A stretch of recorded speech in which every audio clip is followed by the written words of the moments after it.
in July. Oh, okay, cool. Okay, yeah, it's gonna get edited down. And then we'll have the actual date that we can promote. Yes, absolutely. Okay. Cool, cool. Okay, wait a minute now. Okay, we're live there, and let's just start. And so, because it's going in July, that's why I got this very pretty dress on, because it's going to be more. Makes sense. No. And we're going. So here these are our cameras. I think we've got a nice vision. Boom, boom. And thank you, Kamal Smith. Yeah, thank you. You are here. Yes. I am so excited to talk to you because, and I'll tell you why. Well, first of all, Kamal Smith, Detroit native. Yep. Also, you are a writer, a director, a producer. Yes. And I have been researching you, so I have it on my screen right here. It's going live because I was looking at the Kamal Smith show, and so it was like, okay, ear to ear, family divided, widows fired, not left in Vegas. Come back home. I've got some more that's coming up because I wanted to make sure I could, just read off some of your projects. Absolutely. When you do it like that, it makes it seem like I've done a lot. You have done a lot. Wow, that's cool. You've been out in with this industry for about 50 years now? 20. Yeah, it feels like 50. From the womb, did you come out? Yeah, I just came out and it was like, I'm in it. Yeah. And you knew what you wanted to do. Unlike some of us who weren't quite sure. No, you know what? Actually, I didn't know. Music was my first love. Really? And then when that didn't work, I fell into acting. Oh, wow. Okay, so tell me about that. Okay, so you're here because I saw A Good Man. Okay. And I said, oh my God, well, And then I saw A Good Man too. I said, oh my God, he's just a real sociopath. He's just wounded. I understood that. Yes, and I got that, but I'm like, but underneath there's some sociopathic tendencies. Yeah. I mean, that killing was serious. It was a little bit much. It was a little much. That's all Joe Smith. I'm putting on Kamal Smith. Well, that's Joe Smith. You had to bring that character. I did. To life. Yeah, he did some. Yeah. And you brought it to life so much that I was like, okay, I need him on the podcast because how could he even pull that out of him? Yeah. And I understood the hurtness because I was okay, you're hurt. Yeah, you do some things, but damn, are you really killing her? Like, then are you killing the mama and the everybody had to go. Everybody, the son, everybody. Everybody had to go. Everybody, I can't have no witnesses. I understand. Ethan Carter got to get away. I understood it. Yeah. Okay, so what if that tells? So really buckle up for part 3. Oh my God. Okay, but that's why you're here because I saw that and I said, okay, I gotta have him. Okay. Let's talk to you. I'm here. All right. So thank you. So now music. What are you talking about? Yeah. So I mean, I started singing when I was young. It's like one of those, back when we were growing up as kids and your mom was like, go do Michael Jackson for grandma. It was like, so it started there. So I don't know, like maybe 6, maybe 7. I was just saying around the family at the time. But professionally, I would say high school was when I actually got into a group. I had my own group. Did you really? Yeah, we thought we were the next Boys to Men. That did not happen. Okay, but wait a minute, boys. So were you the same age? I'm trying to figure out how old are you? I can ask you that because it's not an interview for employment, so I can ask you. No, I'm 46. 46. Mm-hmm. Okay, so 46. That means you graduated. Oh, so you're somewhere in about what? 97, 98. 97. Okay, 97, 98. And where'd you graduate? What school? Okay. Oh, a fellow technician. Yeah, come on, technician. Okay. CT fired up. I knew there was a reason. Yeah, okay. And I come from a long line of Cass Tech graduates. My parents graduated from Cass Tech. My sister, Dr. Wendy Webster, she graduated from Cass Tech.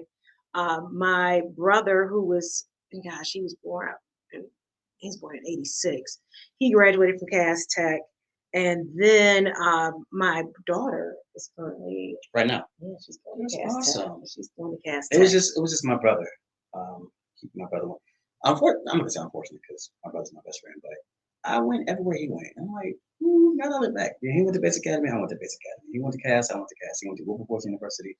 I went to Wilberforce University. I feel like I'm not my own man. I feel like. But you are. No, I'm joking. Yeah. But you so are. Because here it is. What? A Good Man 1 and 2. The Wrong One. You Remind Me. Wish List. He Played Me. I Love You More. Parental Discretion. Hidden Licks. Cain and Abel. Price of Love. Us. Coffee Talk. Dear Future Husband. Yeah. Oh, I've got it. I'm in love with you. With a stripper. I'm in love with a stripper. Blind Trust. Smoking Good. Ear to Ear. A Family Divided. Yeah. I'm telling you. Now, to be fair, some of half of those You were in them. You had some part of this production. I directed them. Yeah, I'm looking at all of them. Yeah, so like come back home, like yeah. So either I was in them or I was in them and I directed them. Exactly. Or I just directed them. But yeah, I had a part of it. Yeah, you had a role in it. I'm telling you, you don't see all these pictures on the wall for nothing. I did some type of research around here. Something. Look at you. I didn't even okay. Oh yeah. What was you rallying for? Who was protesting? You know what? We were outside the River Rouge Police Department the day after my birthday, and she was a young lady who was driving. She was driving under a learner's permit, so she hadn't gotten her actual driver's license. And you saw on the video where she was just speeding through the stop sign. She could have really seriously hurt somebody. The police saw that, and when they pulled her over, and not only if you only have a learner's permit, you're not supposed to have any underage. You're only supposed to have a person 18 or over in the car. Correct. She had 2 other 14-year-olds in the car. Well, when the police pulled her over, because she did stop, they dragged her out, pulled her hair, just really manhandled her to the point where if that were her parent, they would have been charged with abuse. Right? They would have been charged with domestic violence, some type of assault and battery. So we were protesting her treatment because what she did. So we're not going to say what she did was right because it wasn't right. I mean, she was not supposed to be driving. Period. And those children, those minors who were in the vehicle could have been hurt. Nobody was hurt, but the treatment of the police officer could have definitely been better. So there was an excessive force. So that's why we're out there now. Understood. Yeah, so that's what my primary practice is really personal injury, but I've been practicing for 18 years, and the main focus for the first 14, I was doing criminal defense. Okay. So I got to see, so when I see a lot of the movies, a lot of people who are doing time that I might have had to defend was because of some man or some woman and getting emotions out of hand, right? Gotcha. And they want to go and seek their own type of revenge, which is problematic. Very.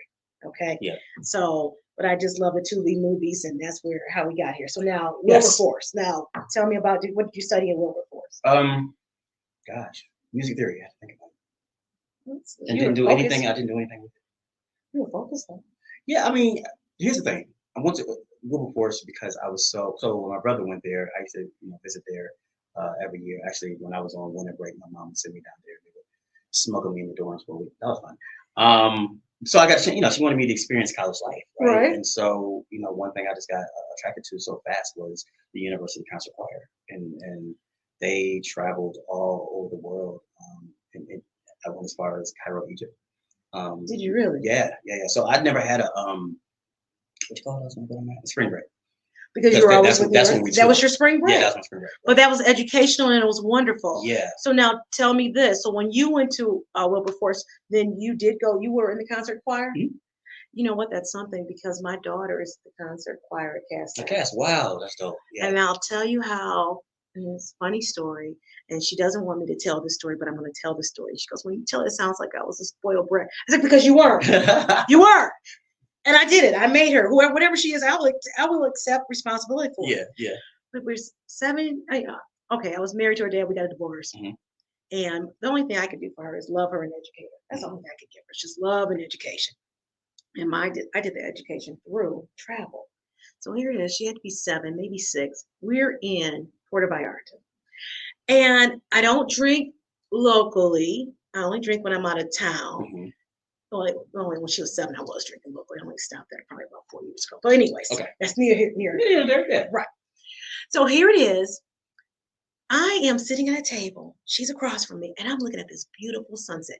Keep in mind, my parents never took me to Puerto Vallarta. That was the first time I'd ever been to Puerto Vallarta with my daughter. Mm-hmm. And I was just reminding her of what good girls do. And I said, good girls graduate from. She's sitting here. I've got a mimosa. There's a beautiful sunset. I said, good girls graduate from high school. Good girls graduate from college. Good girls graduate from. You ruined my life. And I take a sip of my mimosa. Mm-hmm. Because I hadn't gotten all the way to the point where my personality had changed. It switched over. Because it was, I'm with my daughter. I can't clown too much. So I take a sip and I say, pray tell, how did I ruin your life? Mm-hmm, mm-hmm. And she says, I wanted to be a singer. And she's just going on and on. Then she goes, I wanted to be a singer. And I said, you know what? And I'm thinking, first thought was, man, you don't have the voice for, because she wasn't a Christina Aguilera. She wasn't a Britney Spears. Yeah. She wasn't one of those little prodigies that came out belting music. Yeah, yeah. And I said to her, I said, well, okay. I said, but you're gonna have to learn an instrument. Mm-hmm. In fact, you're gonna have to learn two. Because I'm thinking she has to be more like a Nina Simone. Mm-hmm. Cinnamon, with that voice and just with the piano, and she can just move through over there. Yeah, yeah. She can do it. And I said, fine. I said, but you're still going to graduate from high school. You're still going to graduate from college. Absolutely. You're still going to graduate from law school. And you're still going to pass the bar. And then you can go do whatever you want. But you're going to know how to. Sounds like my mom. But this is what you're going to do. All that. But you're going to go to school. Right. This is what you're going to do. Yeah, yeah. So then the next thing that happens is that we come back from Puerto Vallarta, and I get her in violin, and I get her in piano. Mm-hmm. And you talk about, I have her I pick her up from school from Monday afternoon, and I take her to school on Friday, and her dad has her for the weekend. And you talk about our weeks, from that point on, our weeks flew by, because it was always something to do. Mm-hmm. And when I put her in violin lessons, violin was under the Suzuki method. And the Suzuki method meant that the parent had to learn violin as well. Oh. So here I am. So both of y'all just yeah. Yeah. I played the violin. Now I hated it. Well, I picked instruments that I love. I said piano and violin. So now she's at Cass Tech. She's in the concert choir, and every time I see her perform, it brings a tear to my eyes. Oh, it takes you back to that moment. Takes me back to that moment when this little girl said I ruined her life, and she wanted to be a singer. And now she's in the concert choir. She should be imaginal, whatever. She's in it, and it's just beautiful to see her up there. That's really first of all, good that she's at Cass, because Cass is still one of the high schools that still have music programs. Oh, absolutely. A lot of high schools up there going. You know what I mean? Which is unfortunate, because like these kids don't have opportunity like we had to express their artistic ways. Absolutely. It's like the funding is it sucks these days. So I'm glad she's able to do that. That's absolutely. Right. That's great. Okay, so you were in a concert choir. Yes. Now, here you are. You started, because I saw you in Cortez. Oh, not Cortez Blake. It was Des Cortez. Des Cortez. Yep. Des Cortez. Okay, like I said, I was watching. I was doing some research, and you all had you would go to 1515 and. Yep. So we started. Okay, boom. Music career ended right before that, right? So that was 2005. 2004 was like my last hurrah. I drove to Cleveland by myself and I auditioned for American Idol in 2004. And like I just thought it was gonna be like the dream come true. Like this is it. This is when American Idol just came out. It was only up for like the fourth season, right? Yeah. So this is like when Simon and Paula were still there, right? Right. But what you didn't know was that there were rounds to this thing. You know what I mean? So I made it past the first round. I was like, oh my God, I made it, Mom. Next day they're like, all right, thank you. God, I think I said 3 notes, and they were like, "Thank you," and that was it. So when I came back, what actually happened was, my friend put me on to an audition for a show at the Fox Theater called All of Us. It doesn't come on anymore. But I don't know, something about just that audition. I mean, I didn't make it, but I did get a call back. And this is the first time I've ever acted in my life. Like when I got there, I was so overwhelmed with looking at everybody in line, and they're like, they got their resumes and the headshots. And I'm like, oh, okay. You know what I mean? But I went in there, God knew what he was doing, So from there, that's when I met Des, because the very next thing, now I got the bug, right? So I'm looking for, local plays that I can, audition for. And I auditioned for a play called Love Is. And that's when I met Des and Emery. And we never looked back. So then in 2007, that's when I started my own company, which was Lens Boys Media, then before it came to Kamal Smith.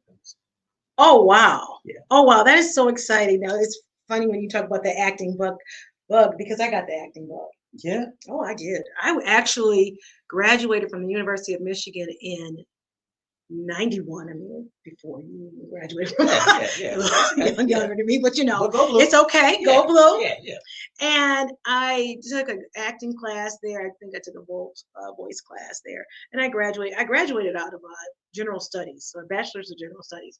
And then from there, I worked for a couple of years, and I knew that I wanted to study theater. I just knew it. And I was participating in different community theaters, auditioning around town, just going out there. And prior to that, when I was 16, I'd gone to Chicago when I was downtown, and it was gorgeous. And I got this picture and this poster was of the water tower in the winter, and it was just a gorgeous sight. And I took that picture and I put it on my wall, and I told my parents and my siblings, I said, I'm going to live here. So here it is. I graduated from the University of Michigan. I'm auditioning. I'm doing things. Now, I couldn't just move to anywhere. I had to. My parents were pro-education, so if I go anywhere, it better be because I'm going to study. Sure. So I applied to the Loyola University. Oh, really? Okay. Yeah. And went there, Chicago. Yeah. I went there and studied theater for 2 years. And well, actually, I stayed there for 2 years. The first year I was in the theater department, and it happened to be, and so I was in a play. I think I had 1 line or 2 lines or something, and I'm studying, and we're going through the whole theatrics of whatever, how just building sets, makeup, all of that. Yeah. Okay. And it's one day after my father and my sister come up to Chicago, and we happen to be at a Target, and it's about 7:30 in the morning, and we're leaving. We had already been there. We are leaving out, and I see the director of the Loyola Theater Department. He's walking in, and we cross paths, and I say to him, with my dad there and my sister, and I said, Jonathan, tell my father it was not a mistake for me to come to Chicago and study theater. And what is that? If it was 5 seconds, it was 5 minutes. And my father said, come on, let's go. Come on. Let's go. My sister said, what are you going to do? Come on now. Let's go. Now. Right. Yeah. And so I said, I'm going to live. Yeah. I'm going to live. Okay, fine. That ain't for me. Yeah. Next. Yeah. You keep moving on. Right. And you just knew that was the moment. That was the moment. Jonathan! You just say, right. Tell my father. It was worth it. It was worth it. Oh my God, that's hilarious. Yeah, come on. True story. Yeah, the way it has to be. True story. Oh man. So then at that point, I stayed at Loyola. I think I took a statistics class. I took some classes just to be there. Yeah. And it got to the point where I started working. I sold Yellow Page advertising. I was working 2 jobs. I was a waitress, and I was just living life, but I was not making it. And at the time, this is when the former Bishop Ellis of Greater Grace Temple was he was still alive. Yeah. And I would send him tithes. I would send him every week. I'd send him some money, and I called him to just kind of get his advice. He's like, "Yeah, you out there? You send your money in. Yeah, you need to come on home this time." Yes, Bishop. Come on home, baby. It's time for you to come on home. This time. No, you did it. You but did it. Come on. Come on. It's time for you to come on back home. Yeah. And then I remember one man saying, you just have to lose some weight. And I said, well, I'm not doing that. Because I was, okay, I'm the size I am now, but damn, I'm damn near 100. But I'm saying then, I'm just telling you. But I thought to myself, I'm fine. So that's why I'm so happy with the movies that you all have, because you show various sizes. It's not just size 0 and size 2, and other than that, you can't be on anything. So I was not the person who was going to just say, oh yeah, because you say it has to be this way, then I can't, because I don't fit that, what you say I should look like. I've never been that person. Correct. I've always kind of gone against the right. Absolutely. Yeah. Me as well. I mean, I'm not a ideal, well, I wasn't at first, I say, but leading man look, I mean? I wasn't really getting a lot of, I feel like if I did not have the talent to basically Tyler Perry my way into the industry, being as the writer, director, and star, you know what I mean? I don't know if you would have seen A Good Man or, A Good Man to all of the movies. But because I was able to put myself in the forefront, people started seeing, and it was, speaking of Good Man, it was that movie that people were like, oh, Oh, you can act, right? Because like before people don't realize before then I'm auditioning. These are my constituents, man. But I was directing everybody's movies, right? Right. This was 2019 to 2021, maybe two-ish. That's when I first quit. Well, I didn't go back to radio. Let me say it the right way, because they did layoffs, and then they called me back. But I was just like, I'm just gonna put my all into film, right? And it's going because at that time I was still a radio personality on a morning show, and I don't know. Someone said, "Nah, you're good. You'll be all right." And so that I promise you, like that leap, it just blew up. But it blew up with I'm getting all these movies to direct, and I'm like, yeah, all right. But acting was still my like, hold on, I could. Yeah, I saw you. I saw you. Yeah, I saw you. I saw you in parental discretion. Yeah. I saw you. That's all now, though, right? Okay, well, I'm just telling you. Yeah. But was that before? Was that before A Good Man, Parental Discretion? Well, so again, Parental Discretion advised was my film, right? Okay. So like that was the film that I said, all right, because that was 2022. Yeah, that was the film that I said, okay, I'm sick of getting looked over, and a lot of wasn't just because people looked at me more as a director, but because they just thought that I'm silly and I can't do drama, I can't do anything, dramatic, and I'm like, what are you talking about? So that's when I went to do Parental Discretion Advised, and then I ended up directing. This is how it all happened. I ended up directing Diamond Girls, Joe Smith. Okay. And Joe Smith was on the Kamal Smith show. Yes. I saw him. That's my brother. So A Good Man is his film, right? Oh, so brothers will do that to one another. Okay, that. No, so what happened? We're in rehearsal for Diamond Girls, and I'm literally, I'm like what you call a player's coach, right? So because I am an actor, I can get in there and I can tell an actor, hey, I need it like this, and he just kept noticing that, and so, Diamond Girls is done. We wrapped that movie, and he had this movie, A Good Man, on his heart, and he just called me like, what do you think about being the lead of A Good Man? I'm like, what? I would be so honored, sir. But here's the thing: when he told me what it's about, I almost didn't take it, only because I knew I was about to do the wrong one. Right? Okay. And then the wrong one, here I am playing crazy again. But it's too. So I didn't want that, like to just be over my head, like, oh, but it happened anyway. But it was two different types of films, right? What Joe really wanted to show is that everybody has a break-in.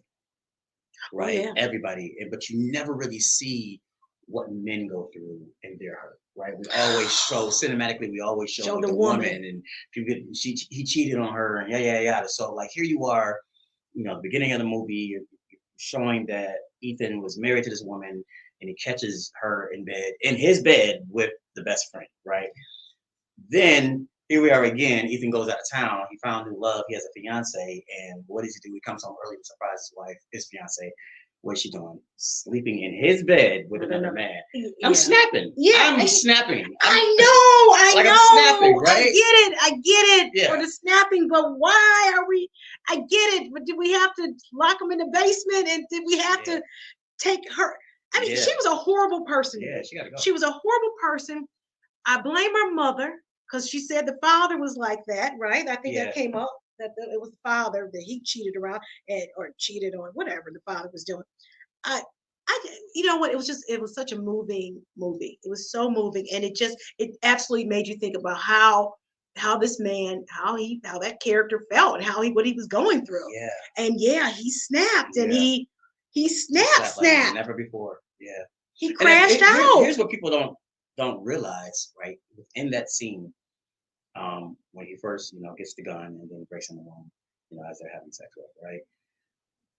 It's not just the fact that you're cheating on me. It's the fact that it was disrespectful. It's disrespectful, but then even in that moment, remember, she starts jumping on my back to defend him. Right? Oh yeah, it was. So you're it's all. You're not even a whole nother. Right? Because you're not even sorry. Right? You're not even ashamed. Get out the house. Right? It's like get off him. Right? What the? You didn't. Right? She didn't lost it. She just completely. So no, he lost it. Well, she lost it when I knew it was over for her when she wanted to defend him in your house.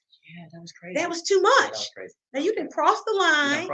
you better beg, say I'm sorry. Right, exactly. I'm sorry. Pack your bags, do something. Start killing him. Yeah. You sat here. You better do something. But yeah, so that was really, and that's the first time I've ever really had to tap in an emotional place to get there. To Really? Yeah, I mean, yeah, and even how I did that, I thought like for like I don't know, maybe 30 minutes they were setting up the lights or whatever. So I remember I had my headphones on and I was listening to like Stevie Wonder and Temptation because I was trying to think of like what's the saddest thing that's probably ever happened in my life, which would probably be the death of my father, right? But my father died in 2006, so it's not hitting like what I mean. So I couldn't get there, and so to get just emotional, not necessarily sad, but to get emotional, I flipped the switch and started listening to gospel music, and just started thinking about how good life is and how good God is, and that's what really started, having me tear up a little bit. And what you went to Mahalia Jackson? No, I went to what was my go-to? I went to Ty Tribbett first. Okay, so recent. Yeah. Okay. And you didn't go that far back. Yeah, not that far back. No, but these are typically my workout songs in the morning. It gets me going. And there was something else. Chasing After You. That's what it was. I'll probably be Chasing After You. That was the one when I was like, okay, I told him I'm ready. He's like, all right, we're ready. He's ready. So, yeah. So I listen to God and then I kill people. How about that?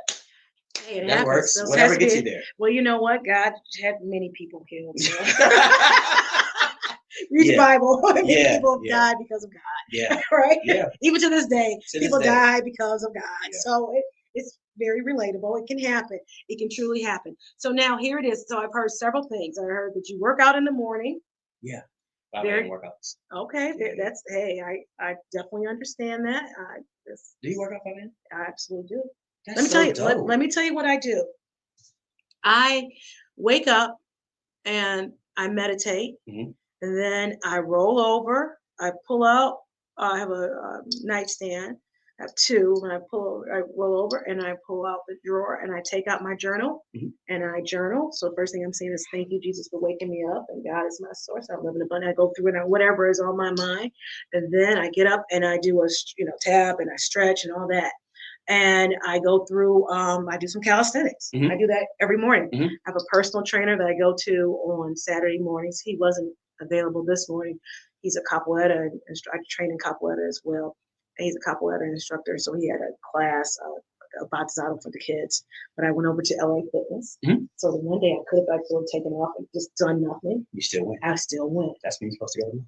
Yeah. So when I make up my bed, so I have like this routine. Yeah. That regardless of whatever happens, I still stick to this routine. I come home at night when I'm getting ready for bed. I have to meditate before I go to bed, and I do another stretch just to keep everything. Yeah, so it's important. That's dope. Yeah, so that's how I keep my. How do you get up at 5? I just do it. Yeah, because I get up. By the time y'all get up, like my day is already started. Absolutely, right? absolutely. Literally 9 a.m. I'm getting alerts. I'm getting emails. I'm getting phone. It's like, okay, well, here we are now. So I have to get it in. You absolutely, and it just sets to me. It sets the tone for the rest of your day. And there's so many speakers, and I don't whoever they are, but they are either coaches or they're out there. And there was one woman, I won't even mention her name, but the bottom line is that if you start your day off and you've gotten some things done, you've already accomplished things, right? So regardless, I look at it as like, okay, I know that I've already journaled, I've meditated, I've made my bed, and I've exercised. I've done 4 things. Well, the 4 major things. Well, I don't care what happens when I get in this office. Yeah. Because I know I've already accomplished things. Yeah. Right? I got up and I did these things, and they were for me. Yeah. And I do them. People don't understand. I do them so that I can keep all this going. So I can maintain it. I mean, I've got employees, right? I have people I got to pay. Yeah. I got payroll. And trust me, they want to wake up on a Friday morning and make sure their money is in their account. And the deposit, is it in? Right. They don't care. Okay. They don't care if I got it. But you better go get it right. It's my money. Sorry to hear about that, but is mine in there? Right. Yeah. And so that's what I have to do. So I had to come up with a routine, but it didn't just happen. I had to. I mean, I read books and I just kind of saw this common theme in people who I felt were successful and the things that they did, and the things that they talked about. So it's dope. Yeah, absolutely, that's really dope. Absolutely. More people need to be inspired to start their day like that. Absolutely, but you do it. So what else do you do? Okay, so if that's the case, let me ask you this: what is the primary purpose you feel drives your creative endeavors, especially as a Detroiter? I look pretty good. I think my so what? Pretty good. Yes, girl, you better. I do. I think these days at 46, what my primary purpose is to give back. Right? Okay. It's so great to be able to know that you're helping somebody make their dreams come true. You know what I mean? That's so fulfilling, and to understand the life that I've had, I've been blessed. I've been so fortunate to be able to do all these incredible things, right? And so now when I'm creating this art that we call film, it's so dope to be able to give anybody experience who've never done this before, or especially in our industry, it's so easy to see the same faces, in these movies, and sometimes these newcomers feel like they're just left out. Well, that's what Renika McWhite was talking about, why she uses different people. She wanted to show McQueen. McQueen. Okay, all right. I got Renika right, didn't I? Yep, you did. Okay. Yeah. We both are like that in the same. Because if you don't get a chance, how do you get a chance? That's right. You know what I mean? Well, sometimes you gotta just make the chance. Just like you did. You made it for yourself. That's what I did with my law practice. I made it for myself because I never worked for anybody. Oh, no, never. Never, ever, ever.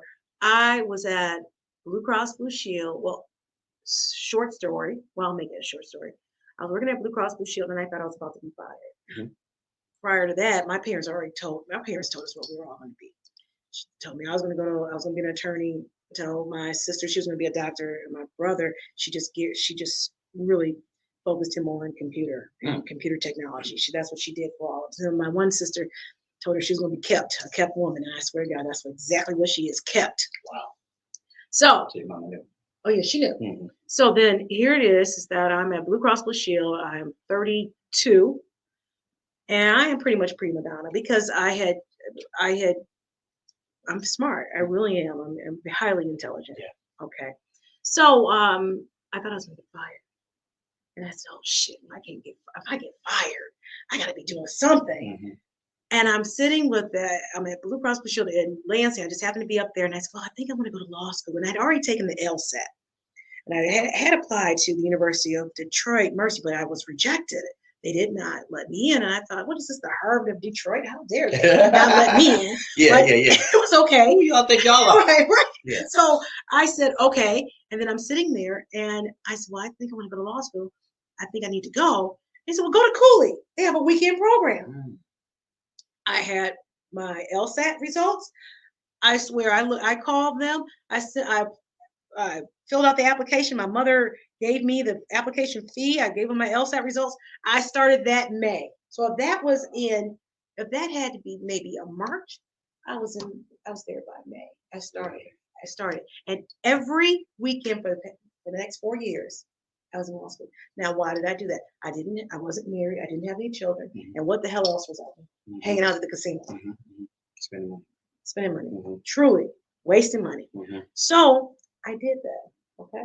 And then when I finished and I passed the bar, I just knew that they were going to hire me because I said, okay, I can be a contract attorney. I can work for Blue Cross Blue Shield. My mentor at the time told me that the general counsel of Blue Cross, general counsel, Lisa DeMoss, I'm going to say your name, Lisa DeMoss. Frank Jackson said, Lisa DeMoss does not hire Cooley grads. So I said, okay, well, I know where I can go and I can be a CEO. He was like, where? I said, for my own self. Damn right. And I left. I started, I think my PLLC started March 7th or 17th of 2007. And I left Blue Cross Blue Shield. That's right. Took my money, whatever they was going to give me, I took it. And I just went out. Prior to that, I started a little talk show at it was RJ Watkins station in Highland Park. And I had a little weekly show that I was doing, the Dionne Webster show. And so I was doing that and I started I said I was going to do it on my own. You did that. Oh, I got married and then I quit and just worked on it. Good job. And here it is, 18 years later. Yup. Forget my story. No. Listen here. That is so inspiring. Oh yeah, that's awesome. But I'm just repeating what you told me in your journey. Yeah. Okay, so we just recognize one another. Real recognize real. Yeah. We just recognize what I recognize I'm listening to everything you say, and I'm hearing the cycle, and I'm hearing the it's a pattern. It's really a pattern, and I just recognize it. So but thank you for sharing your story. That is really inspiring. Oh, I love hearing. So one thing about me, I love hearing inspiring stories. It is so dope because we don't see that enough. We don't hear that enough. You know what I mean?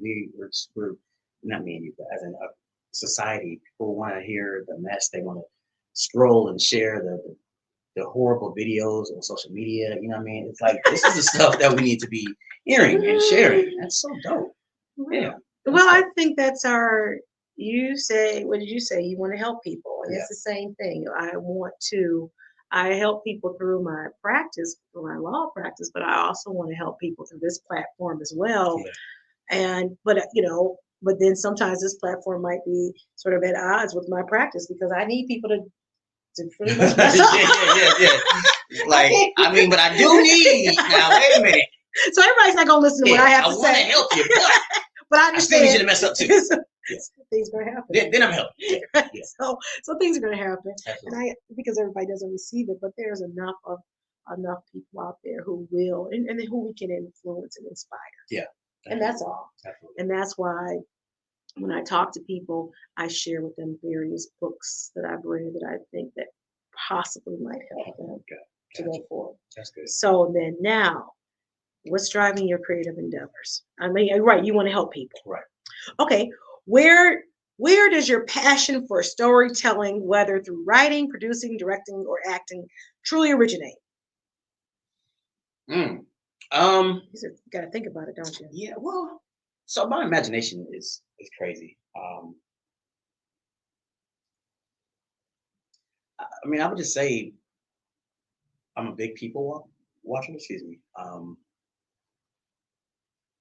And I just believe there's so many stories to tell, right? So everything may not be, I'm going to give you an example when I say.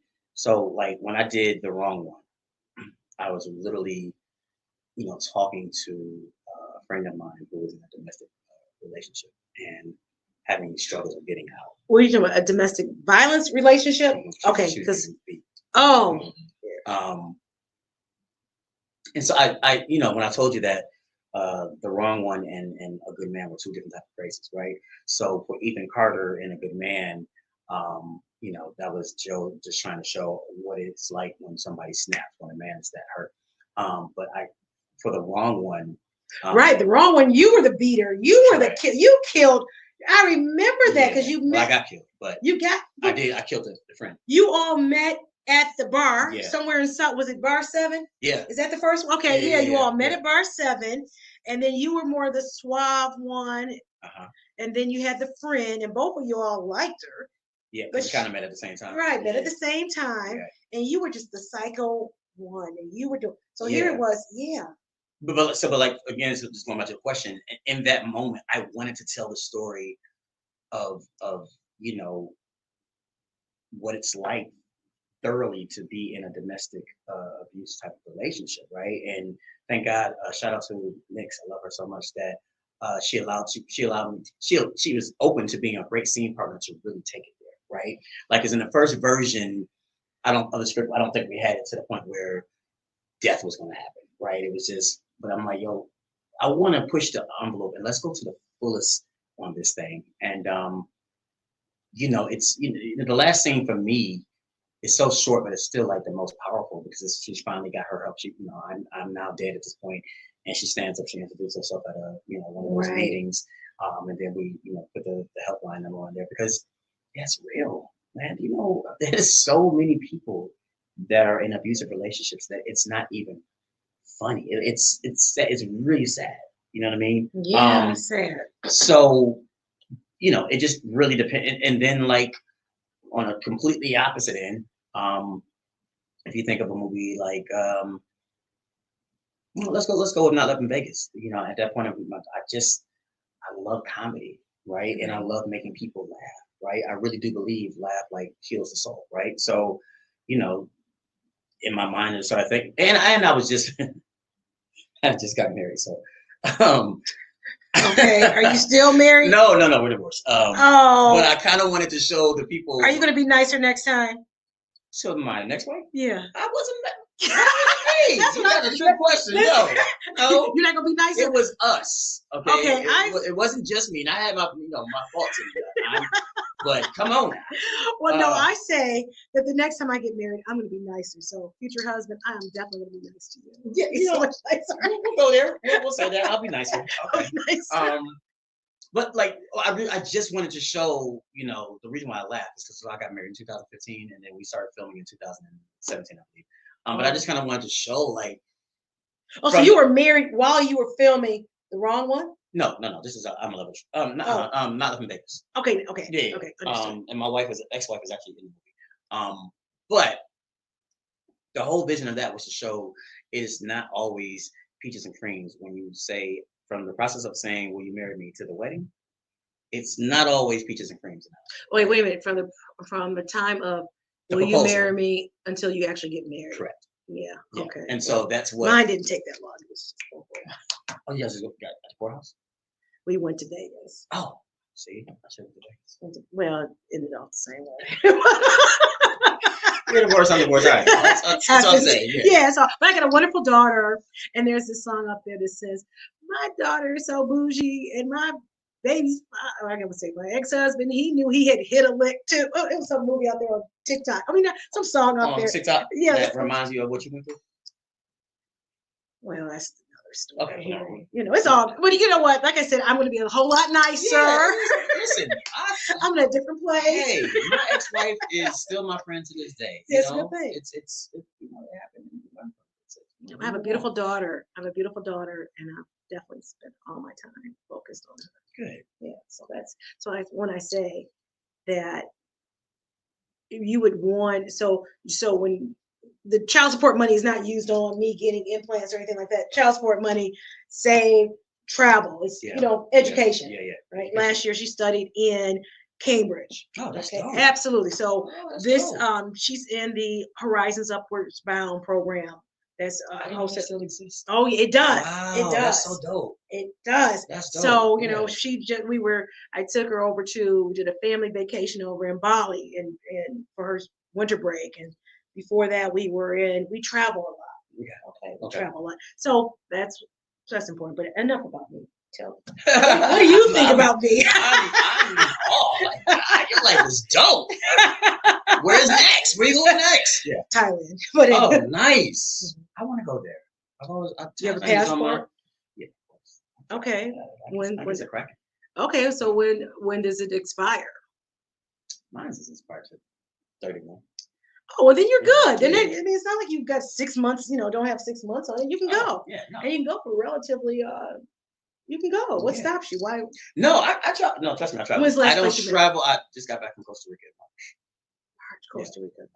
But then my film schedule just like I'm going to go somewhere in August. I don't know where yet, but it's like last year was the first year where I literally said, "Come on, you have to start taking your vacation because like you work through the year and that's insane." Like I stopped filming usually in December, so you got December, January, maybe February. But February, these last couple Februarys, I'm already starting to film.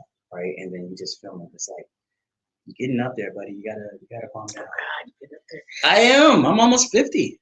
I'm damn near 100. You're not. I am. I'm on the other side. If we were around by 50s, I'm on the other side. I'm going to 100. Okay, but you're not almost 100. Okay. And I didn't say old. I just said I'm getting up there as far as like I can't keep filming like how I used to film as when I was in my 30s. It's kind of it's tiring, it's taxing, especially the type of films that I do. I'm a very physical actor, you know what I mean? So I'm jumping in the rivers and falling down steps, like I like to do along stunts. Yeah, so, and some of that soft porn that comes out. That is not in my movies, okay? Nah, I'm not gonna say it's not on Tubi, but it's not my movies, okay? I am very, very classy when it comes to my sensual scenes. Okay, but I do know what you're talking about. Right? There are some. I'm like, oh, okay, didn't know. Whoa, wow, that just sitting there, cool. It goes there. It goes there. It goes there. Okay, go back. You know enough about me. Go ahead. Finish your question. Finish. So the answer to the question is it depends. It just depends, really. Like I can't tell you where it originates. You know, my mind is I can't shut my mind off. You know, I don't sleep a lot because my mind is always racing. You know, I mean, so I average like 4 hours of sleep a day, a night. It's just where my mind. You know, what's next, and then something ideas gonna pop in my mind, and the next thing you know, oh yeah. So yeah, various places. Okay. How has growing up in Detroit shaped? Did you? Oh no, you went to Cass Tech. Yeah. How has growing up in Detroit shaped your unique perspective on the world and consequently your art? I mean, that's a nice question. I think that's a good question. I think Detroit, we're a hustle city. You know, all day, every day. I grew up on the east side of Detroit. So. Wait a minute, east side meaning Grosse Pointe or east side meaning Mac and Mac and Bewick? Where? Yeah, like Warren and Connor. Okay. Yeah. All right, Warren and Connor. I know not where those projects though. No, where it used to be the where there was Fran Sales was over in like a little shopping mall type thing. Then I was forming Mills.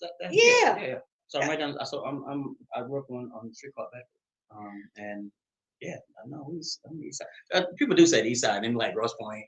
No, that was from the Kamal Smith shows because somebody said you said east side. Yeah, then you're like Grosse Pointe's not. Yeah, the east side. But she east side of Detroit. She Renika's like that's really like my sister. She's like really dope. Oh, I believe it. But then, wait a minute. So this is what was a little bit confusing. She worked at the jail or at the prison for MDOC. She was not actually a former resident of. No, she worked. See, that was a little confusing. Yeah. That was a little confusing. Yeah. But see, because of the work I do, then I got schooled on how I'm supposed to refer to those who were former residents of MDOC or Wayne County Jail. So do not say anything else because it would traumatize. It would trigger. It's triggering. Huh. Oh, yeah. Don't do it. I'm telling you, I was on a panel and I was like, oh yes, that one, blah, blah, blah, blah. And the woman next to me, she was like, we are not this. And I looked, okay, she's right here next to me. Yeah. I turned over. Well, why didn't y'all just give me that? You could have just told me. Yeah. You already know what I do. Correct. I mean, you could have told me. Yeah. You could have just told me don't refer to anyone who was incarcerated as a felon or a prisoner. Don't do that. Yeah. I'm just telling you, don't ever do that. I won't. Stay away from that. Yeah. Stay away. But go ahead. Yeah. So how does it shape me? I mean, I just think it put the hustle in my heart. It gave me. We really feel like we can do anything. In any type of situation, we can get out of it. So, I just not even being on the east side, just Detroit itself. I mean, the people of the city, we just have that grit. You know what I mean? And you need that when you're becoming an entrepreneur. You know what I mean? It's not always going to be an easy process on the way up. You know what I mean? All day, every day. Yeah, you know what I mean. So I love telling or sharing. I should say sharing my experience of becoming this filmmaker, of how I was dead broke, and how got evicted, how I got my car repossessed. You know what I mean? Oh my God! Like, a repossession? Do we all have to go through a repossession? Sure. Yes. Oh God! Listen. So but. That didn't, Ditto went through it. It didn't stop us though, right? No, and I have but it almost did stop me. Did it really? Oh yeah, I was so devastated. I'm a firstborn. Yeah. And firstborns are the toughest. The firstborns are the ones that set the example. Firstborns are really up on a pedestal. Those are firstborns. And when you fall off that pedestal, and if you are not in the right headspace, it's devastating. That's all. It'll be in the book as to what happened, but that devastated me. Yeah, I mean, don't get twisted. Was I devastated? Yeah, but the bounce back from it, I just believe that's just Detroit pumping in my heart. You know what I mean? Like, well, what's next? What you gonna do? Yeah, we don't have time to have pity parties. It's like, okay, so let's go. So I had a pity party for a minute. Well, look how you bounce back. Oh yeah, wonderful now. Yeah, there you go. But that was in my 20s. And mine too. And I just it was just living. But you know what it was? It was truly ego and just living above my means. That's all it was. It was living above my means, because if I had if I'd done things differently. But it did shape me to the point where, now it I guess I had to go through it, but I chose to it was the choices. We all make choices, and I made that choice, and then all of a sudden the car note couldn't be paid, and I was not I was selling real estate, and I was selling real estate. This was in 90, was it 92, 98? Anyways, it was the real estate market was booming. I mean, you could just say, I want a house, and they would just write the mortgage. Yeah. I couldn't sell a house for anything, and people were constantly selling houses. It wasn't for me. Mm-hmm. It really wasn't for me, but I was just dedicated, like, oh no, I'm gonna do this. Mm-hmm. And other people in the house, other people in the office where I was, they were selling, and I just was not. So things went out. I could not, and I was living at the Jeffersonian. I wasn't paying the rent. It was just constantly in 36th District. So listen, it's our bridge of the Jeffersonian. You lived at the Jeffersonian? No. Oh, I did for a while because, like I said, when I got evicted, my ex-wife wasn't my wife at the time. She was a girl, man. She lived out. She lived at the So, man, yeah, I was there. What floor? 14th. I was on 26th floor. I think they have 29 floors. That's crazy. Anyway. Yeah, I remember. I was 2602 because I was a one bedroom right off the elevator, and it was just right. I could just walk from the elevator to my apartment. Beautiful view, east view. So I saw water, and I saw the sun. Yeah, that's dope. That's very beautiful. That's why I love water to this day. Me too. I'm a water baby. I am too. Every time I go out of town, I have to go frolic with Poseidon. Mm-hmm. Gotcha. I have to get in the water. Yeah. I've got to get in the ocean. Just have my bath in the ocean. My massage. I let let the waves beat me up. The sand, exfoliate my skin and just. Yeah. I do it. That's what I do. Yeah, absolutely. Okay, enough about me. Enough about me, even though, You're pretty dope. I don't know. I thank God. I just thank God for giving me another day. That's what I do. Amen. Okay, can you walk us through your creative process when approaching a new project from conception to completion? Yes, that I can do very. So the process is, once the idea comes to the brain, I usually I need to shut down for a month so I can get the script out. So what shut down means is shut down. Like everybody knows when I write, I'm on phones, student disturb. Like I have to be locked in. So script is done. I usually like to do 2 months of pre-production before we go live. What pre-production is going to consist of is the locations, your casting, your rehearsals, and make sure that all the bells and whistles. I mean, some of the things you have to budget for being the hard drives, being crafty for sets, cash and crew, this, that, and the other. So you got to make sure the budget is together. Right, you do. So you are paying people. Yeah. I find my own movies. Yeah. You find it. You produce them all. Yeah. So okay. People got it. What you said on Friday? They don't. Right. I don't care if I don't. I may not make $1 from this movie, but come on, I'm good though, right? Okay, cool. Just making sure. They come around with the head. Hey, so we getting the deposit? Yeah, man. You know you getting the deposit. You know you are. Dang, hold on. You know what? Just wait, but now everybody asks me that question because I'll probably go off. Are you serious? You know you're getting. Sit down. Then now I'm like your dad. Come on, let's go. Come on and put the damn lights up. So that's pre-production. Okay. And then I do want to educate people.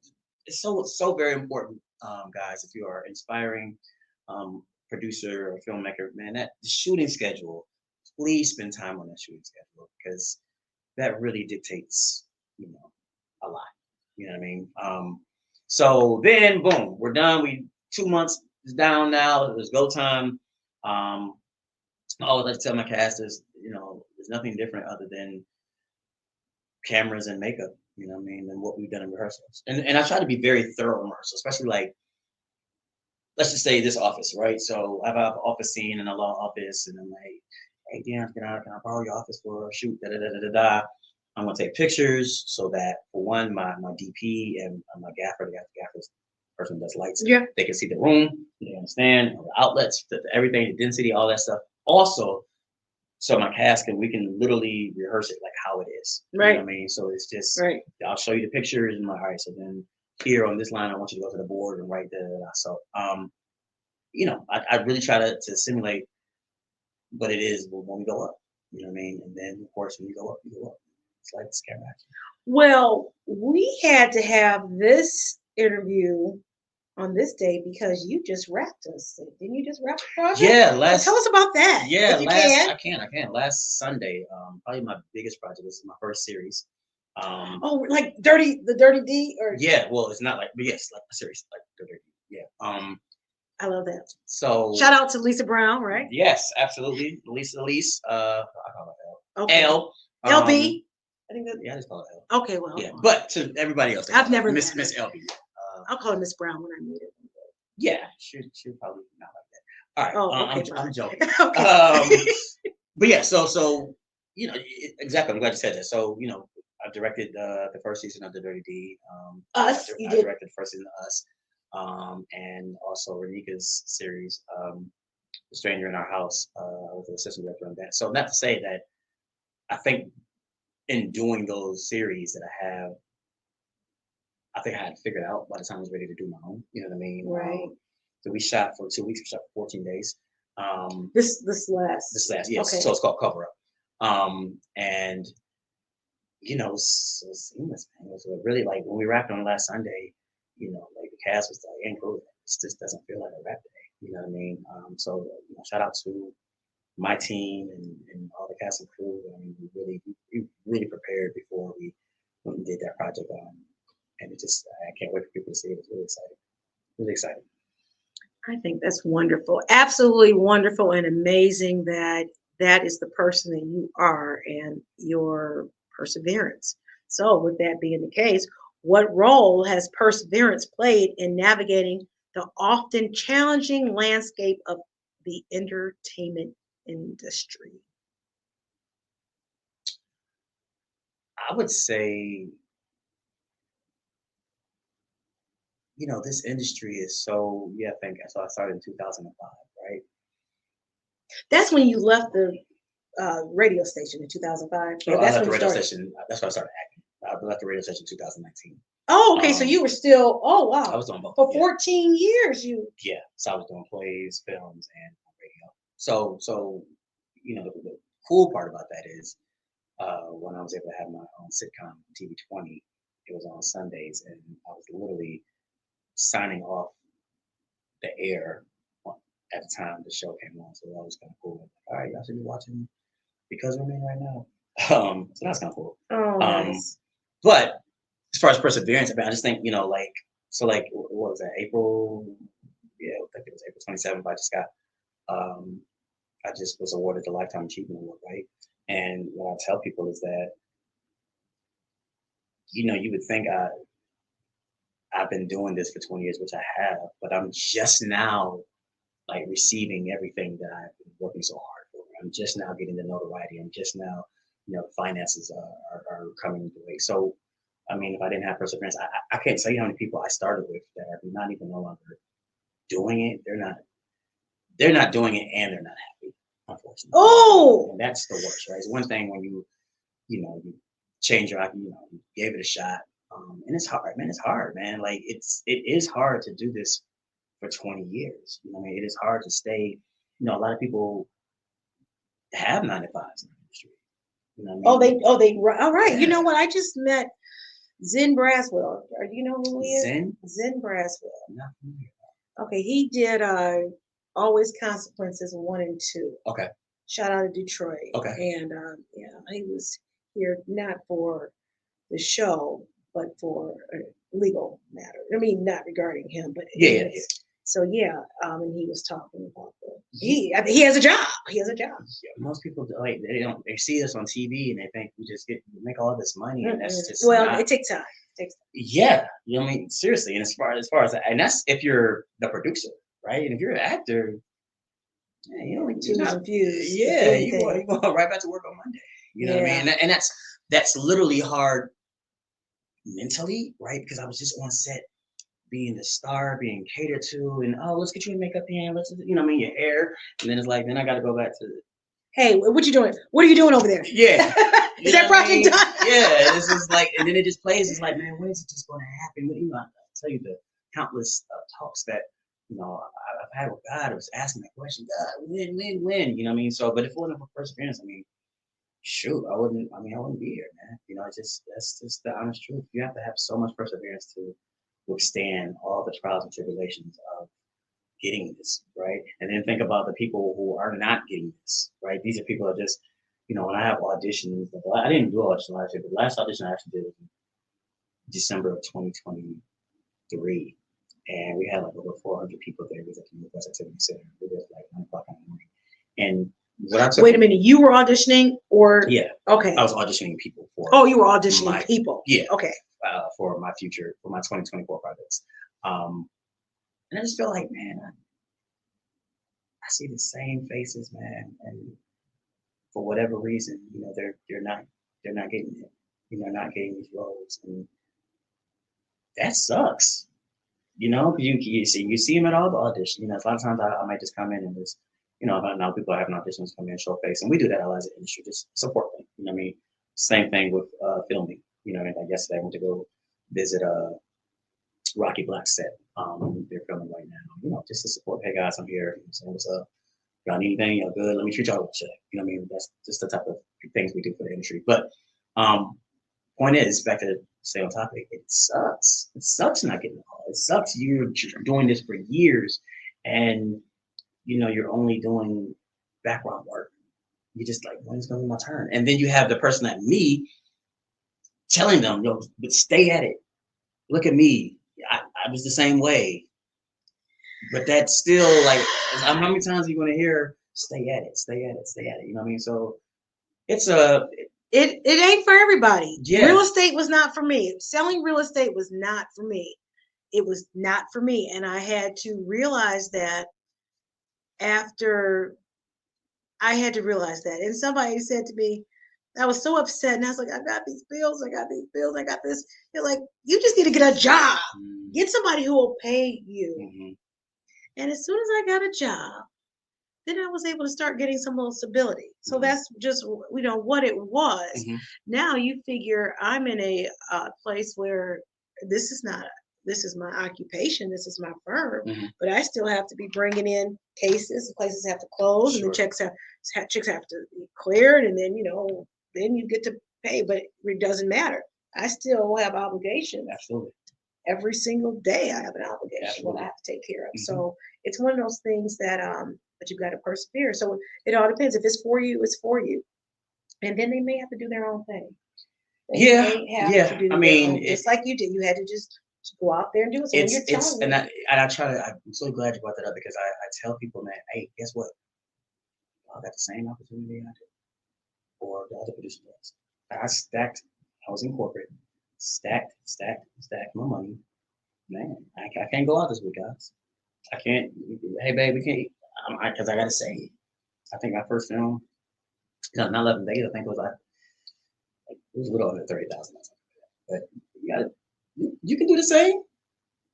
You can't have no hot girl summer. You gotta, hey girls, I can't go out today. Stack. You really want this. You know what I mean? Like, you got the same chance I do. You know what I mean? If you're not, you know, getting invited to the table, then make your own table. That's what you have to do. Make your own table. Make your own table. You know what I mean? But then you gotta have perseverance for that and patience for that, and you know, people understand like it is a commitment and a sacrifice to be any type of entrepreneur, not just film, but any entrepreneur.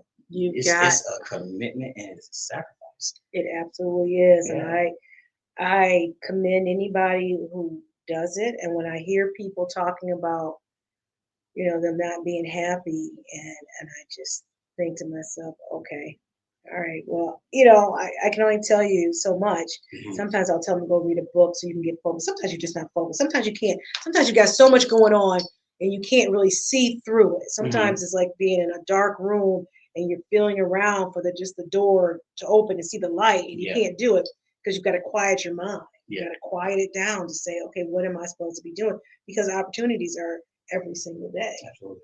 Every single day there's something. And when you seize the opportunity, seize it. You got to seize it. You got to seize it. You know, and I'll just say this as far as that moment. And I tell you, every year I have an acting class, and I would tell them the harsh reality is you're going to go on these auditions, and we only need one of you.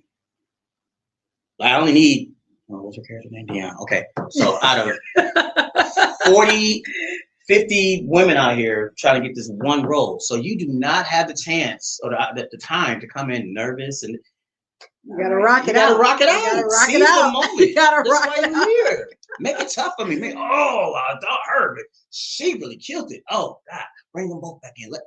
But if you come in and Dionne, all right, next. Right. You don't have time for it. Seize the moment, man. Yeah. Seize the moment, whatever it may be. It's so that's true. That's just for film, but I'm saying entrepreneurs and period. Whatever your passion is, when you want it, go get it, man, and seize that moment. All right. I've been asking you words that, if you hadn't noticed, had the word letter P. Yes. Okay. So it was purpose, passion. It was perspective. It was process. It was perseverance. I want to know, because the name of the show is called Protect the P. Mm-hmm.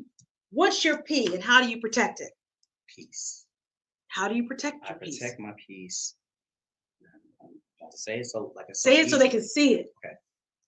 I do not allow any negative vibes to come in my way. I don't care if it's my mama. I can't do it.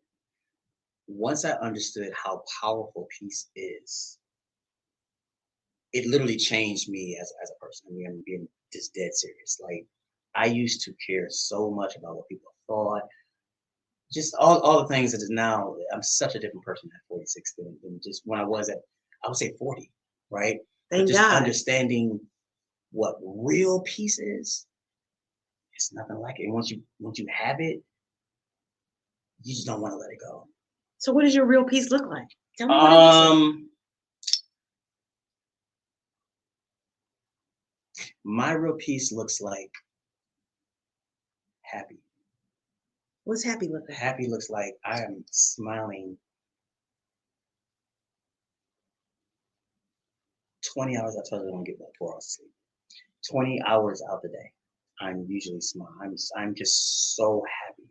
Like nothing has to happen, right? I just at the gym, I'll just break out smiling as I'm lifting, as I'm pumping iron. I'm just smiling. Driving home and just looking at things that I say this is probably the best scenario, but when I'm out there and I happen to see a homeless person, and I think about, man, that could be me. But for the grace of God, I just start smiling. You know what I mean? I'm not smiling at that no, person, right? Of course, but I'm smiling because thank you so much for just to understand. You know, I say this a lot when I sometimes leave notes, man. When I wake up, I'm still dreaming, and that's because I'm happy, and that's because I have peace.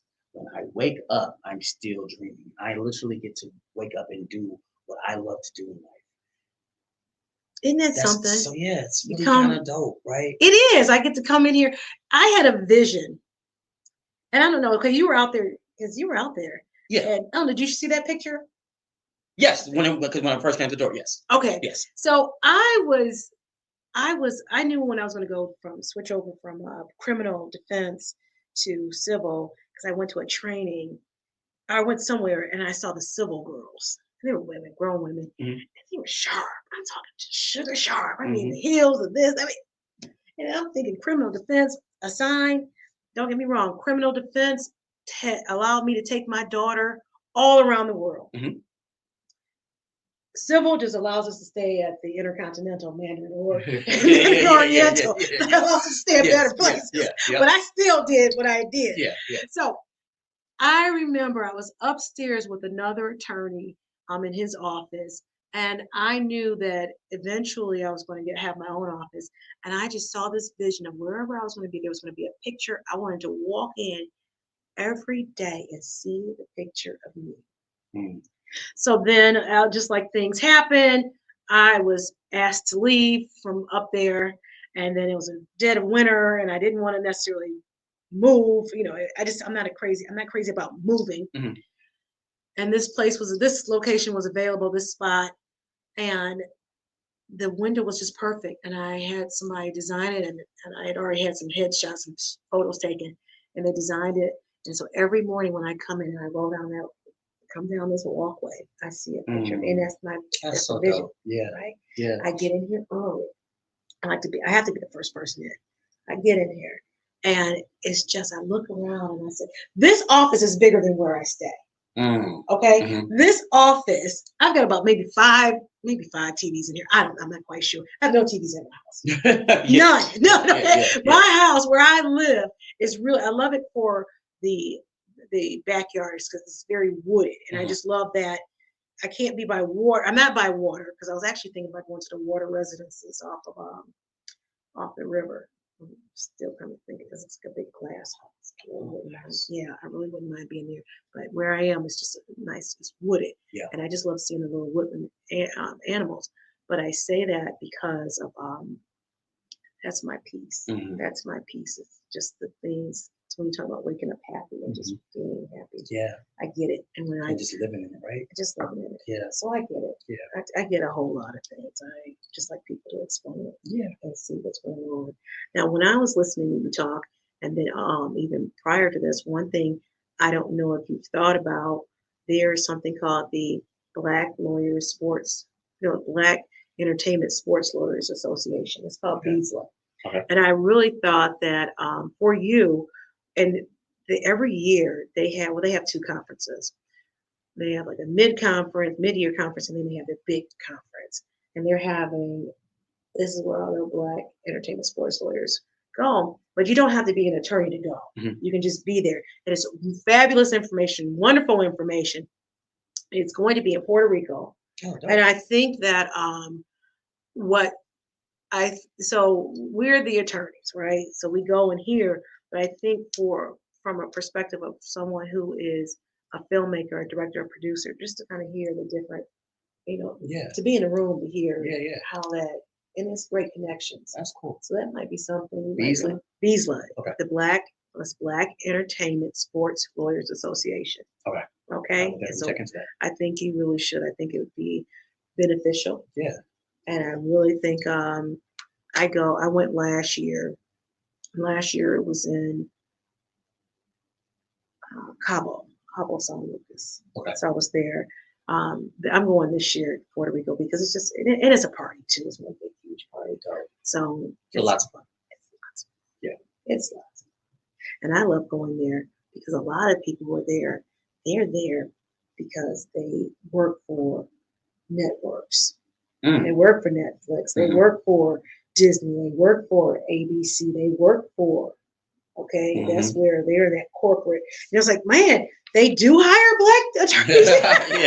They really do. I know that. They work for Google. They work for Amazon. They do. Yeah.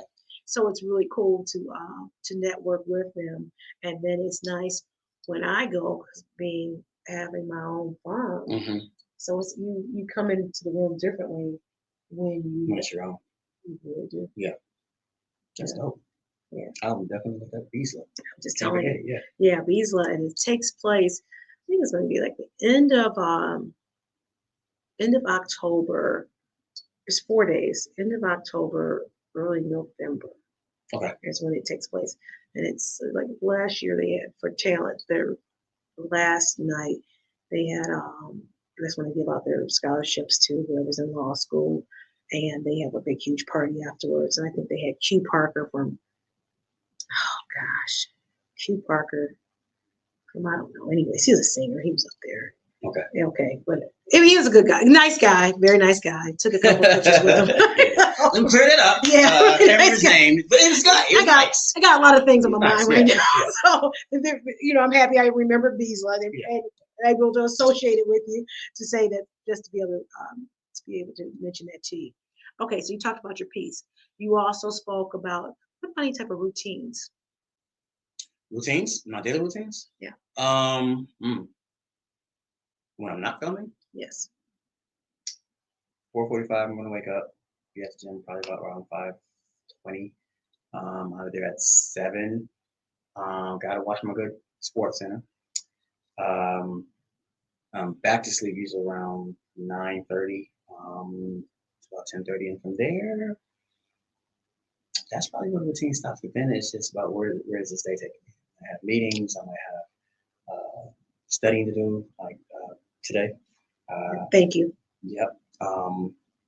So like today when I'm here, I've got a lot of studying to do for a play. I'm going back to the stage. So I'm excited about that. Oh, really? Yeah. Tell us about it. So it's called Call Me Daddy. That's what it is. Call Me Daddy. Yes. It's a faith-based play. Okay. And I play a lawyer. Okay. Yeah. So rehearsal start next week, so I'm gonna be on my piece and piece about that. But it's 2 shows, June 21st at June 21st. That's less than 3 weeks away. Yeah. That you all only get to. That's not a lot of time for practice Rehearsal? or rehearsal. There's rehearsals. All right. Really? Yeah. Okay. Yeah. I mean, we're all the cast is we're veterans. So. Okay. Seasoned. Yeah, we're gonna go knock it out. But yeah. So once I wake up, going back to the original question, so I don't get off topic. Once I wake up from my after workout nap, it really is normal routine. Just where does the day take me? So some days it could be definitely nothing. Just stay on the couch. But it just really where does the day take me? Oh, nice, very nice. Okay, so Call Me Daddy. Yes, that's going. You're playing a lawyer. Where is it going to? Where are they showing it? Where that is going to be? I can tell you. And then tell people what's going. I mean, even though this is going to be in July, but yeah. And who's the director? The director is who's the writer? Richard Bass, Nyambi. Who is it? Richard is Richard and I believe Mike are both the directors. Sorry, I'm looking at the. No, so the venue is June 21st. Recording. The Paul. Northwest Activity Center. Okay. Yeah. And then that's it. So it's Naomi Nicole's Productions. She wrote it as well. Okay. And then yes, Richard Bass and Mike are the 2 directors. All right. Oh, very nice. Very nice. Okay. Are there any? Listen, you've done what you needed to do for me today, which was explain a good man. That was the whole purpose of this. That was my whole. This is the whole pretext on you. I need you to explain a good man 1 and 2. Yeah. And what made you do that character. Yeah. Three's on the way. 3's on the way. 3 is on. Oh my God! Who else is? This is the final chapter. So where's that? How many views did a good man get on Tubi? No idea. So Tubi is Tubi. A Good Man is a Tubi original. So you all sold it over to Tubi? Correct. So they don't. So it doesn't even matter anymore. No, they just get the money, whatever the price that Joe sold it for. That's what he got, and so that's how originals work. So you get whatever you get. That's it. So that's it. If you get, $1 million. Yeah. If I said this is Tubi original, you get 50,000, but I make 50 million. You're not. You out. You got 50,000. Yeah. So. But I'm sure. I mean, the thing about that is, when they bought all 3, but they bought all 3. I'm sure they're gonna buy part 2 because that's what I was playing. When part 2 came out, part 1 went crazy again. So because you had to see what happens. So they're saying it's just it would be silly for them not to make it. I mean, for them not to take part 3 as an original. But then why not renegotiate to say, okay, I want a piece of this? You can negotiate what you're selling it for. I'm for sure of that. But that would be a whole new contract, right? Unless there did the master now this is the alert. This is the attorney in me. Yeah. Did the master contract say that any subsequent movies regarding this, we have the exclusive rights? Those are things to think about because if number 1 was good, right. I mean to the point where I'm telling you, at one point in time, I had a whole a crew that would help assist me with the podcast. And then one had to go everybody has to go live their life. So go live your life. Mm-hmm. Okay. This is when I wanted to do the podcast, it was Podcast Summit. Black Man out in Atlanta had a summit last year in July. I went to that. I took the whole crew, paid, financed it. And then at the end, and everybody had to go through the whole thing. Yep. So, I trained them.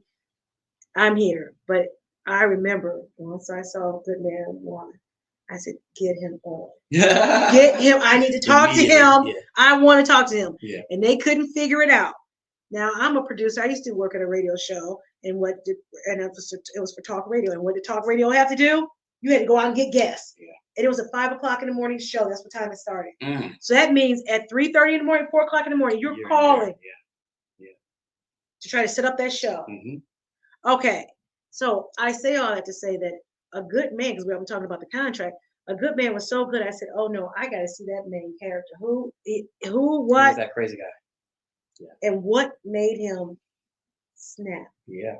I mean, other than the whole utter disrespect and the complete base level of it all. For the second time. Yeah. Stop playing with me, man. Yeah. Women, stop it. You got a good man. You got a good man. Be with a good man. Be with a good man. Yeah. Treat him. Be nice to him. Please. Please. Pretty please. Yeah. Because I have no idea what's about to happen. He asked me, Joe, if I wanted to read the first, I think it was like 35 passages. But I'm so it's going to be another, well, as long as he doesn't turn gay, this is it. As long as he sticks with women, he's going to try to give love a chance. So I'm being so serious. I said, Joe,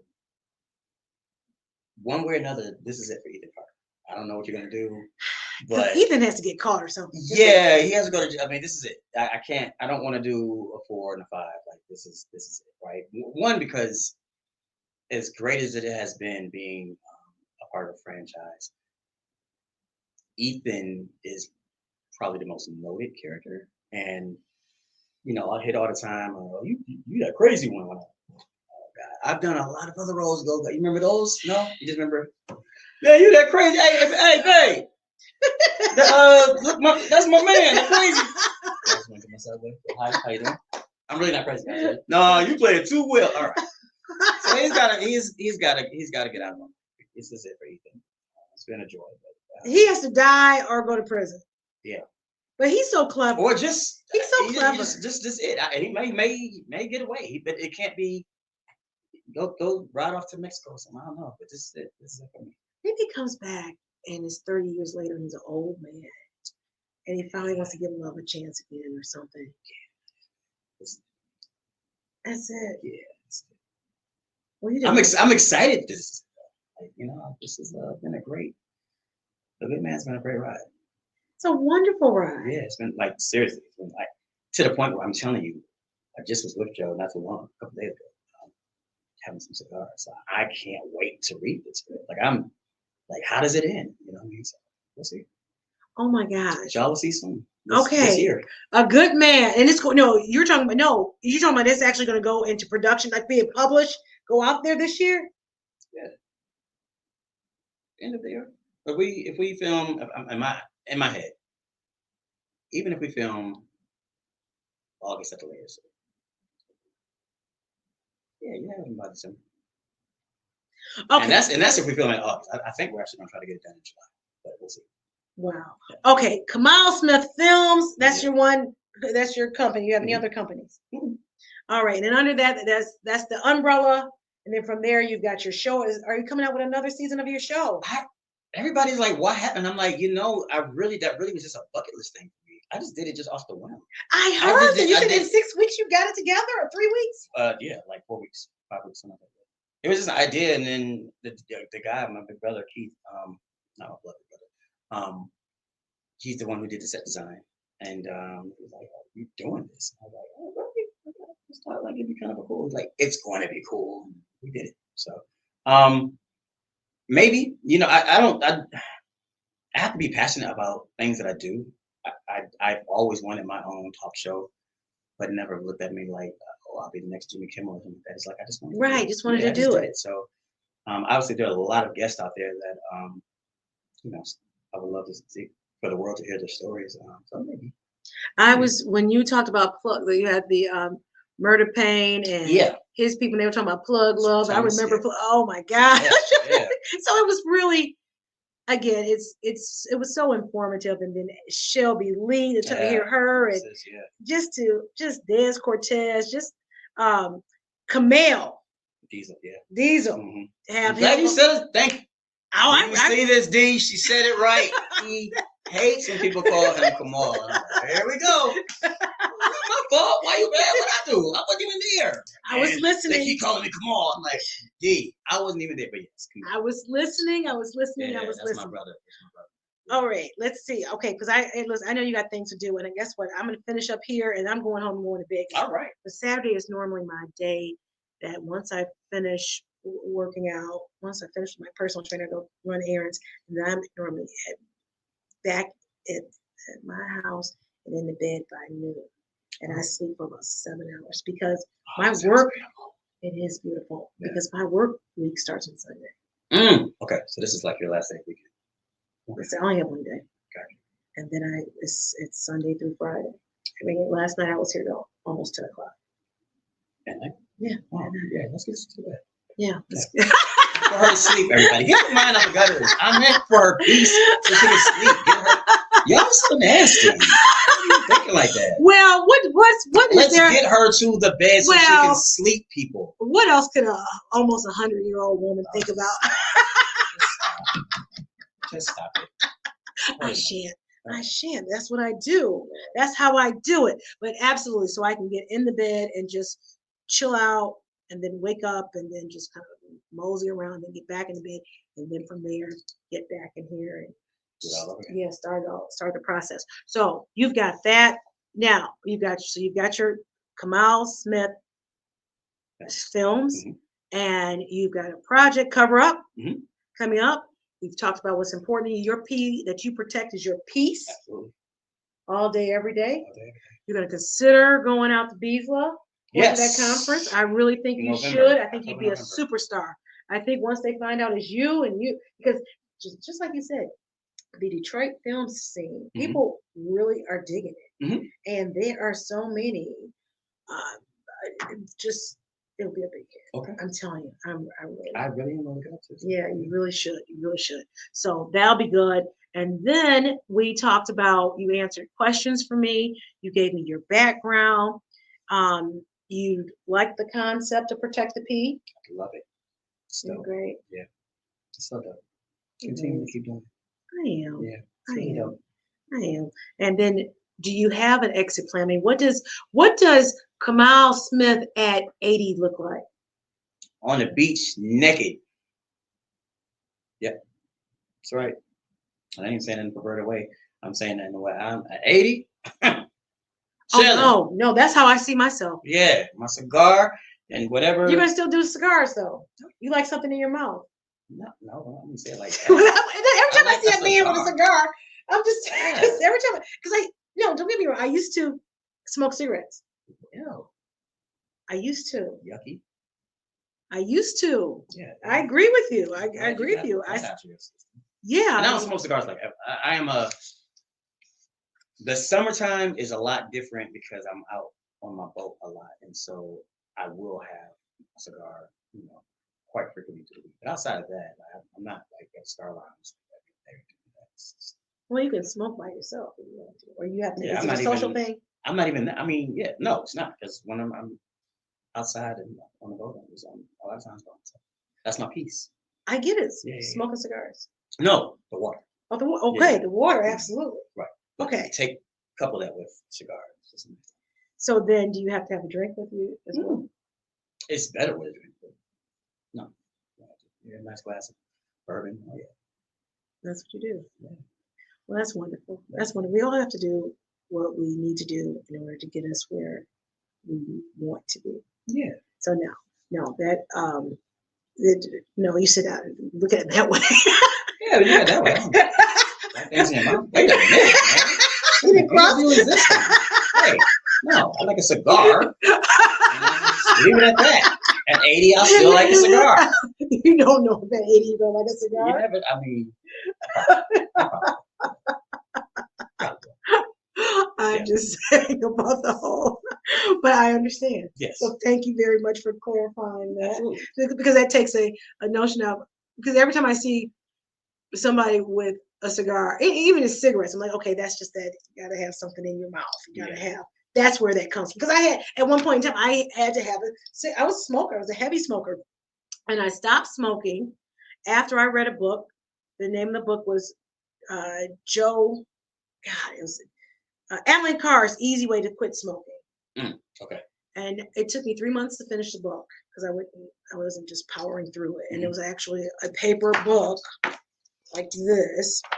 And I finished it in 3 months, and I happened to be at home on a weekend. And then all of a sudden, I finished the book, and I did not go out and get a pack of cigarettes. Oh, I stopped. I just completely stopped after that. That was it. That was it, cold turkey. That's it. That's cool. Yeah, that's how I did it. So it can absolutely, that for me, that's what happened.